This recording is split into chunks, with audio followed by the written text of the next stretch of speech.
Seeds New Leaf Plants with me, Andy Jeans. Today I'm going to talk to you about getting colour all throughout the season with your Clematis. Starting with the group 1s, which are the early Clematis, flowering early part of the year up to about May time. Then you've got the group 2s that flower through the main season from May through to about July. And then you've got the group 3s that flower from July onwards into the autumn. We group these with our prune codes, group 1s, 2 and 3. And starting with group 1, we have this one, which is a Serosa Clematis.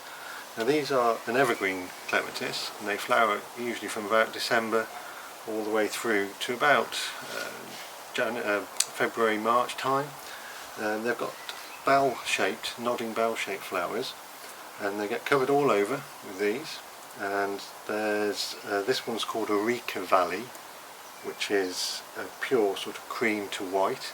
There are a few that have got speckled reds on them. There's a variety called Freckles, which is a well-known and well-used variety that people tend to plant. They're very useful because they deal with very dry conditions.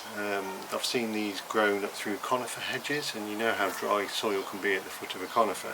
So they will tolerate very dry soil. But on the flip side, they obviously don't like waterlogged soil. So a nice free draining sunny spot, these grow exceedingly well. So these are very early, so that's one for very early doors.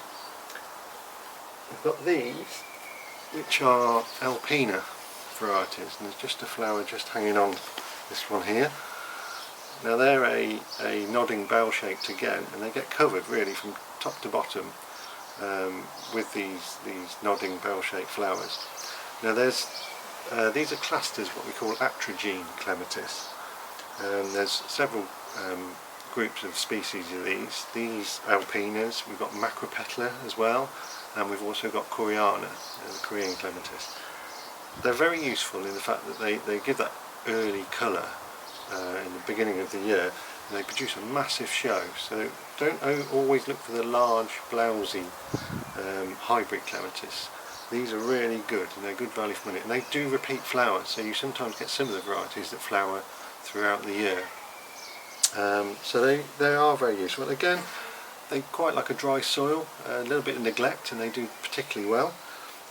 So consider those. Again, waterlogged soil, maybe not the thing for them. So those are the Alpinas. So those are group 1s. There are a few more, but that's just the basic group 1s. Now we go into the group 2s, which are this side of me. Now these are the large flowered hybrids that flower before June. So we've got a few here. We've got Elena, which is a nice pink, good sized flower on these as well. Elena is particularly good for container work. We actually note these on our labels. It's got a picture of a container plant there. Now these do grow very strong, and they produce an awful lot of flower, but tend to just flower once. Well, this one does anyway. But there are some varieties that will repeat flower all the way through, a little bit later than June.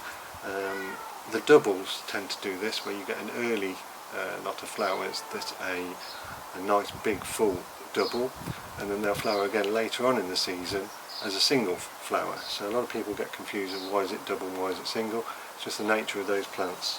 But that's Elena, that's a really nice variety. We've got Mrs. N. Thompson, which I planted in the container, if you've seen the other video, container planting. Nice big stripy single flower, but good size, and they do get covered all the way through. We've also got Westerplatte, which is a nice red. You can see the buds on here nicely coming through. There's one just starting to open up there. Again, good sized plant. Westerplatte gets to a decent size, good for fence walls, any structures like that, archways, that sort of thing, really good. And here's one of the doubles that I was just talking about. It doesn't always flower double to begin with. This one's a variety called Shaku, and you can see these are quite single at the moment. They can produce some nice doubles, but they're a really good strong growing plant, and this will get up to about 2 metres. So again, ideally for walls, fences, that sort of thing. good thing with these clematis, or the best sort of positions you can get them in, is if you can give them some cooler roots and have the heads in the sun, they'll flower a lot better, and that's what they tend to like. So if you can provide that, that's good. And then the last one I've got with me is the First Lady, which is a lovely, quite a large flower. Again, it's got a stripe in it, this mauvey lilac outer to it. It's got a reddish bar, and the anthers are red as well, so it really sets the plant off really nice. So these are your mid-season, say flowering before June varieties. Then after that, you've got the group 3s.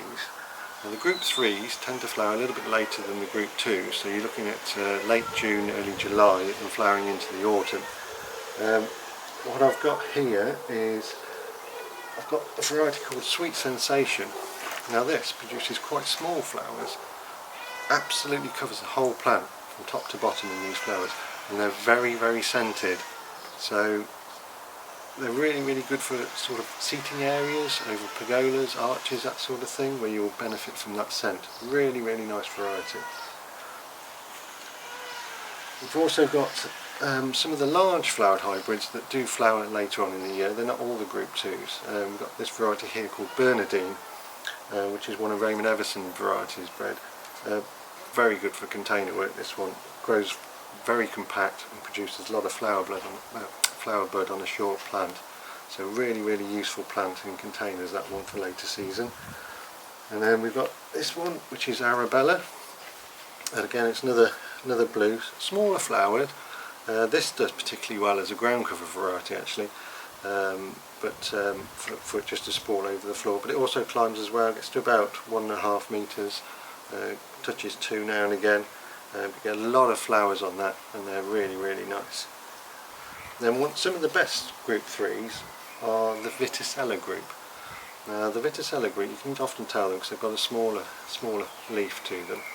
But they get absolutely smothered, and they're some of the best value for money clematis, the Viticella group. This one is actually a variety called Etoile Violet, nice deep colour, and they're smaller, they're only sort of this sort of size flower, but you get lots and lots of them. So useful plants those are. There is other ones which I haven't got with me today, which are the Texensis variety, which are like a trumpet shaped flowered. They're also very good for large areas, covering over fence walls, that sort of thing, pergolas, arches, again. But yeah, those are really good. Now if you plant a combination of group 1s, 2s and 3s, you'll get that succession of flower throughout the year. So it's always useful just to have a look at the prune codes. On our labels, let's turn this one round, you actually denote the prune codes on the back, so it's quite easy to find out which will be the early, mid and late season ones. Using that principle, you'll get your flowers throughout the season, so you'll get a nice display all the way through the year. So keep an eye out for them, and consider planting them together individually in the garden, whichever. They'll grow very well.